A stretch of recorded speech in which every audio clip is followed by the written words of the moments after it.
শাহজাদা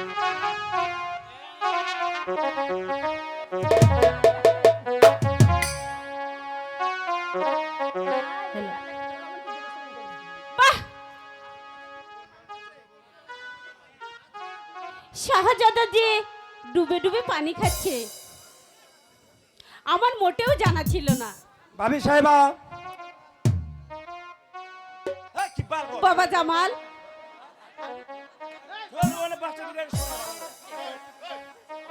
তুমি কোথায় যাচ্ছ, কি করছো? সবই আমার জানা আছে, মিছে লুকোনোর চেষ্টা করো না। তার চেয়ে পরিষ্কার করে বলো তুমি সীমাকে ভালোবাসো। না ভাবি সাহেবা, আপনার কাছে আমি কিছু লুকাবো না।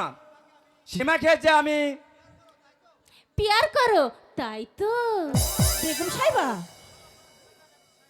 আমার অপরাধ নেবেন না বেগম সাহেবা। জামালকে ভালোবাসতে গিয়ে যদি আমাকে শত আঘাত সইতে হয় তবু আমি সইব, কিন্তু জামালকে ভুলে যেতে কখনোই পারবো না, কখনোই পারবো না, কখনোই পারবো না। জামালকে ভালোবাসবে তা ভুলে যাবে কেন?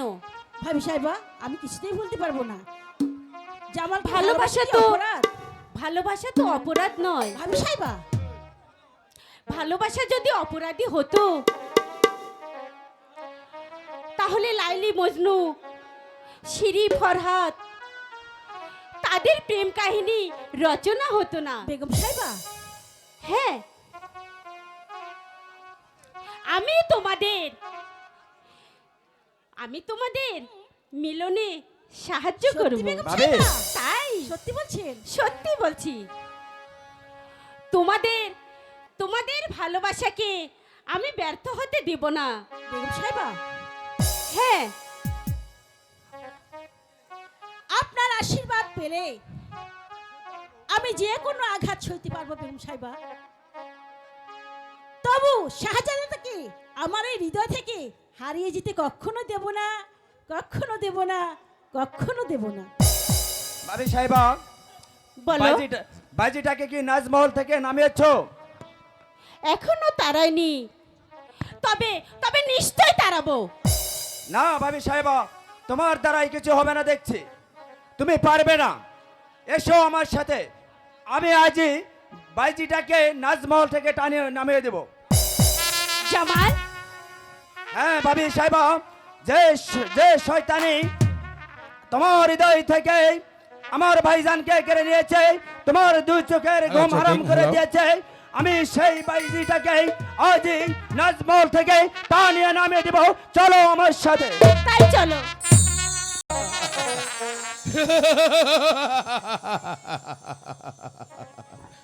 আমি বিচার করব, যারা আমার বিরুদ্ধে মাথা তুলে দাঁড়াবে আমি তাদেরকে কঠোর বিচার করব। বিচার করুন জাহাপানা, বিচার করুন। আমার প্রতি পাতনক অত্যাচারে বিচার করুন জাহাপানা। কে কে তুমি নারী? এই কিবা তোমারই পরিচয়? আমি এক হতভাগা নারী জাহাপানা, নাম আমার কমলা। কি তোমার অভিযোগ? একটিবারে বলো, বলো বেগম। আমার উপরে পাশনক অত্যাচার করে জাহাপানা। কে তোমার উপরে পাশবিক নির্যাতন করেছে নারী? বলো, কে তোমার উপরে পাশবিক নির্যাতন করেছে? আমার স্বামী ওই পঞ্চায়েত মশাই, জমিদার রায় সাহেব, আরো অনেকে। আপনি এদের শাস্তি দিন জাহাপানা, আপনি এদের শাস্তি দিন। बहुत अच्छा प्यारी, খুব সুন্দরী, মনে হচ্ছে একখানা জ্বলন্ত আগুনের বারুদ। তাই তো তাকে আমি হাতের কাছে পেয়ে কিছুতেই ছেড়ে দিতে পারি না। আমি শিবৌশালা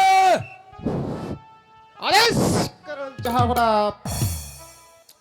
এই নারীকে অতিথিশালায় নিয়ে যাও। সেখানে কেন হুজুর?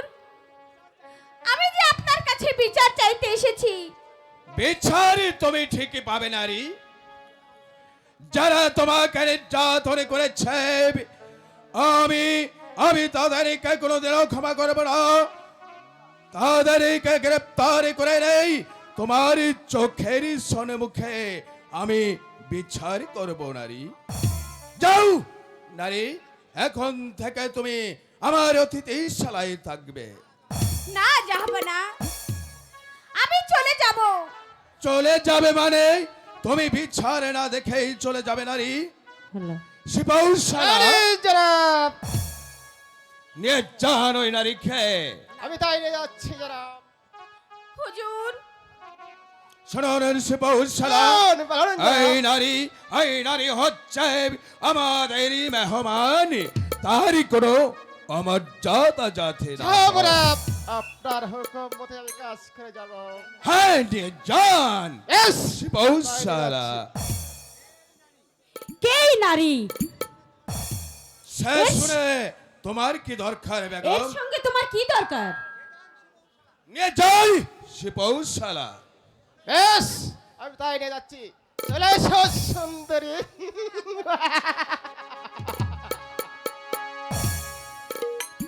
আর আর কত মেয়েদের ইজ্জত নিয়ে ছিনিবিনি খেলবে শুনি? এর জবাব কি আমি বেগমের কাছে দেব? অবশ্যই। আমার কাছে জবাব না দিলেও ওই দূত রাজার কাছে তোমার জবাব দিতে হবে। বেগম চিৎকার করবে না। আমি আমি তোমার পায়ে পড়ে বলছি, এখনো এখনো তুমি ধ্বংসের পথ থেকে ফিরে আসো।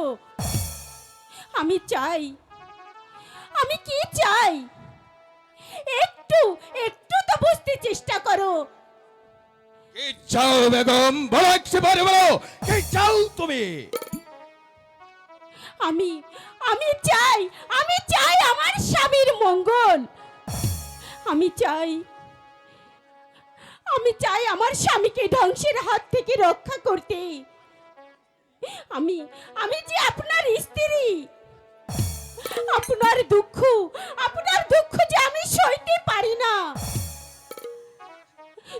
আপনি এই ধ্বংসের পথ থেকে ফিরে আসুন। ভুলে যেও না বেগম, আমি এই রাজ্যের নবাব।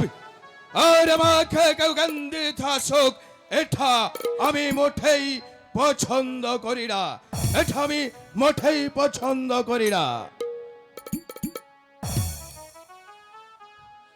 ওগো খোদা মেহেরবান, তুমিই বলো কেমন করে নবাবকে আমি পাপের পথ থেকে ফিরিয়ে আনবো। স্ত্রী হয়ে স্বামীর মঙ্গল অমঙ্গল যে আমি সইতে পারছি না, আমি সইতে পারছি না।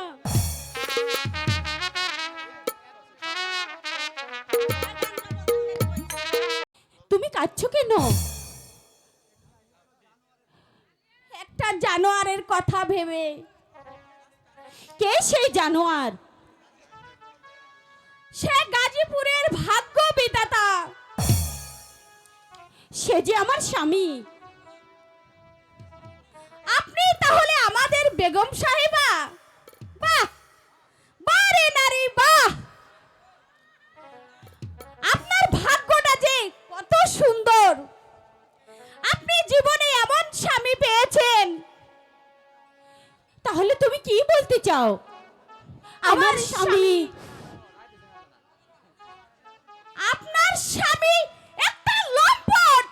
না, ও কথা বলো না নারী। কেন বলবো না? আজ আমি তার কাছে যে পরিচয় পেয়েছি, সারা গাজীপুরের পথে প্রান্তে চিৎকার করে বলে বেড়াবো, ওই নবাব কাঞ্চন একটা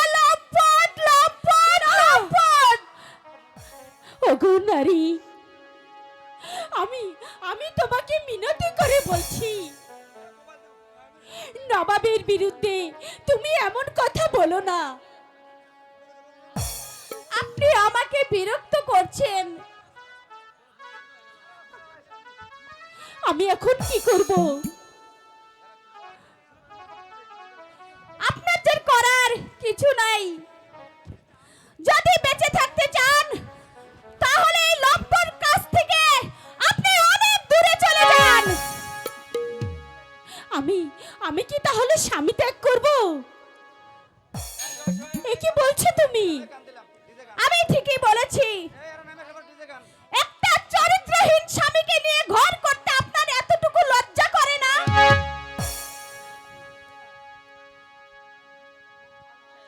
ওহ খোদা, নবাবের কার্যকলাপ আমি যে আর সহ্য করতে পারছি না। আজই আমি তাকে শেষবারের মতো বলবো, হয়তো সে সৎ পথে ফিরে আসবে, আর নতুবা আমি এই রাজপ্রাসাদ ছেড়ে চলে যাব। কোথায় যাবেন ভাবি সাহেবা? অনেক অনেক দূরে চলে যাব ভাই। যেখানে গেলে ওই নবাব আমাকে খুঁজে পাবে না। বুঝতে পেরেছি ভাবি সাহেবা, ভাইজানের অত্যাচারে তুমি আজ ক্ষিপ্ত হয়ে উঠেছ, কিন্তু ভাইজান যে এমন অমানুষ হবে তা যে আমার কখনো জানা ছিল না। ভাইজানকে কেন্দ্র করে রাজকর্মচারীদের মাঝে বিশৃঙ্খলা দেখা দিয়েছে, প্রজারা হয়ে উঠেছে বিদ্রোহী। আমার মনে হচ্ছে ধ্বংসের হাত থেকে ভাইজানকে কেউ রক্ষা করতে পারবে না ভাবি সাহেবা। তাই তো বলছি, আমি আর এই জালিমের অত্যাচার মেনে নিব না।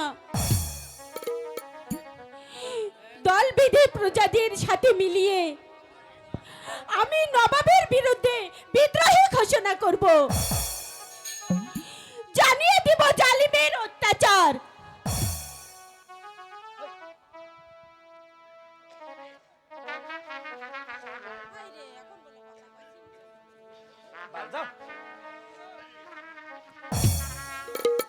তুমি তৈরি হও জামাল,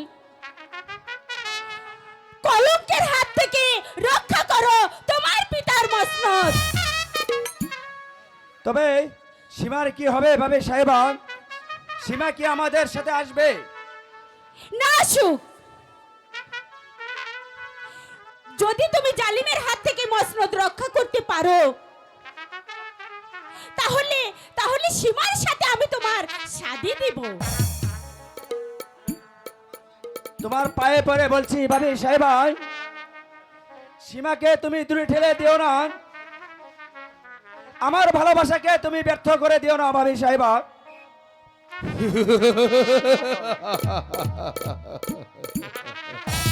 জামাল, এখন আমি ভালো করে বুঝতে পেরেছি তোমার ভাবি সবার জন্য তোমার এত দরদ কেন। এসব কি বলছো স্বামী?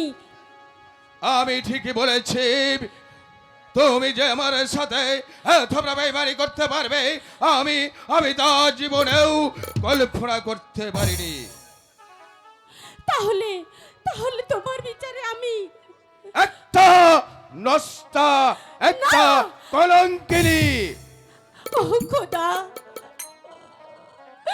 এই অপবাদ যে আমি আর সইতে চাই না। ভাইজান, ও কথা বলো না ভাইজান।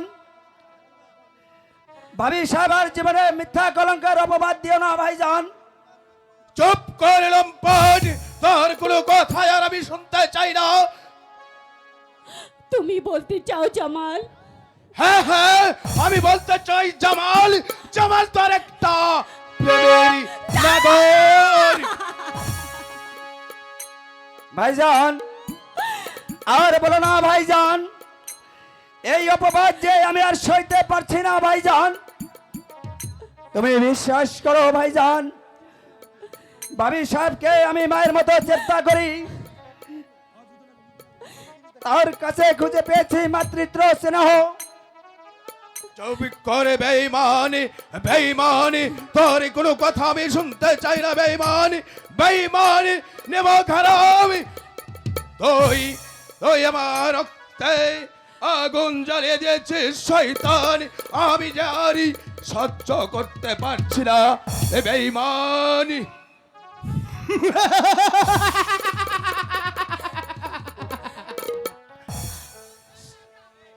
শাহজাহান, এই কথাটা যে আমি অনেক আগে আপনাকে বলতে চেয়েছিলাম, কিন্তু আমি বলতে সাহস পাইনি। আপনি নিজের চোখে দেখবেন বলে এতদিনে কথাটা আপনাকে আমি বলিনি। আপনি ভাই, অক্তের আপন ভাই হয়ে আপনার সাথে করেছে বেঈমানি। দেখলাম সে বহুশালা, সে বহুশালা, শাস্তি দাও ওই শয়তান, শয়তানের জামালিকে। হ্যাঁ হ্যাঁ মহারাজ, আমি যাকে উপযুক্ত শাস্তি দেব। বন্দি করো ওই বেঈমান, বেঈমানের জামালিকে বন্দি করে নিয়ে যাও ওই কারাকক্ষে। আগামীকাল করব ওই বেঈমানের বিচার। কি বলবো নবাব, এখন আমি নিরস্ত্র। যদি আমার হাতে একটা অস্ত্র থাকতো তাহলে তাহলে তাহলে আমি বুঝিয়ে দিতাম। আমাকে মিথ্যা কলঙ্ক দেওয়ার অপরাধে আমি তোমার ওই ঘর থেকে মাথাটা নামিয়ে দিতাম। জামাল, সে বহুশালা, বন্দি করো ওই শয়তানটাকে। আমি জানি সহ্য করতে পারছি না জামাল। আমি তাই করছি জনাব। শিবশালা শাহাদাতের হাতে শৃঙ্খল তুলে দিতে চলে আমার পিস্তলের গুলি যে আপনার বাক্য ভেদ করবে। ওজির সাহেব, উজির সাহেব, আপনি এখানে উজির সাহেব। এই নিরপরাধ শাহাদাতকে মুক্ত করে দিতে এসেছি। যাও শাহাদাত, তুমি মুক্ত। এখানে থাকলে হয়তো এই বিশ্বাস নবাব তোমাকে হয়তো নিস্তার দিবে না, তাই তুমি এখন এই মুহূর্তে প্রসাদ ছেড়ে চলে যাও। তাই যাচ্ছি উজির সাহেব। তবে আপনার সহানুভূতির কথাই আমার চিরদিন মনে থাকবে। তবে তোমাকে যাওয়ার পূর্বে তোমাকেও বলে যাই ভাইজান, আমাকে স্বার্থের লোভে তুমি আজ আমাকে কারাবদ্ধ করতে চেয়েছিলে, তবে আমি আবারও ফিরে আসবো এই গাজীপুরকে কারাবদ্ধ মুক্ত।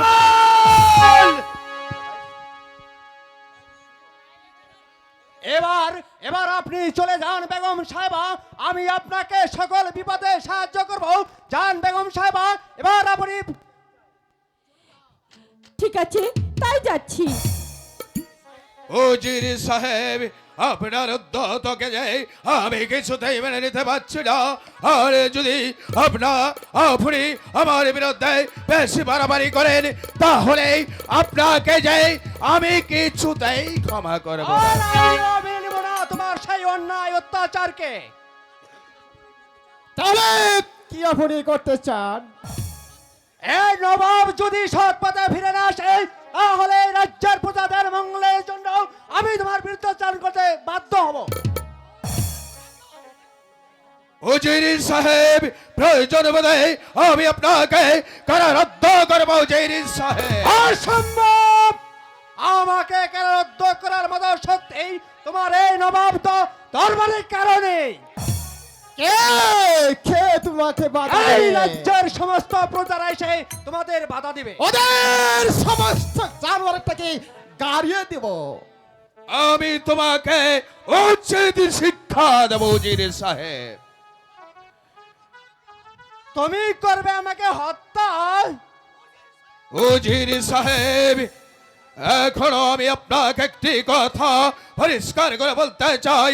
যদি আমার বিরুদ্ধে উচ্চারণ বন্ধ না করুন তাহলে আপনাকে ওই অন্ধকারে কারাকক্ষে পৌঁছে মরতে হবে। চলে শোন সেনাপতি গর্জনী তাই খা। চলুন যাহা বলা তাই চলুন। নবাব, তোমার যে মরার পলক গজিয়েছে নবাব, তাই তো তোমার অন্যায় অত্যাচারের মাত্রা দিন দিন বেড়েই চলেছে। তাহলে নিরপরাধ শাহজাদাকে সন্দেহ করেই তুমি কারারুদ্ধ করতে চেয়েছিলে।